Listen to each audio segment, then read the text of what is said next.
Sunshine બ્લોગરમાં હું આવ્યો એ મેં જે પગલું ભર્યું એ મારા જીવનનું મહત્ત્વનું પગલું. કચરા પોતું કરનાર માણસ હોય કે ડૉક્ટર કક્ષાના માણસ હોય, પણ બધા જે નિષ્ઠાથી કામ કરે છે, પ્રમાણિકતાથી કામ કરે છે અથવા દિલથી કામ કરે છે.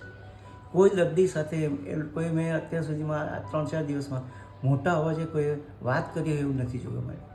નર્સનો વ્યવહાર એટલો સુંદર હોય છે, એટલો વ્યવસ્થિત હોય છે કે આપણું 50% દર્દ ઓછું થઈ જાય છે. હું છેલ્લા ઘણા વર્ષોથી વીર નર્મદ દક્ષિણ ગુજરાત યુનિવર્સિટીના ગુજરાતી વિભાગમાં પ્રોફેસર તરીકે સેવા બજાવી અને 2020માં કોરોનાના સમયમાં જ હું રિટાયર થયો.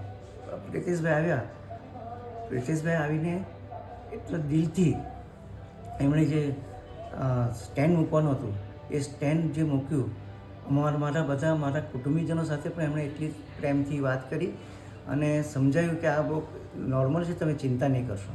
પણ આઈસીયુના જે કર્મચારીઓ છે, એ નર્સ હોય કે પેલો વોર્ડ બોય હોય, જે કોઈ હોય કે ડૉક્ટર હોય, પણ એ લોકોએ એના કુટુંબીજનો સાથે જે પ્રમાણે વ્યવહાર કરતા હોય એ રીતનો વ્યવહાર મારી સાથે એ લોકોએ કર્યો.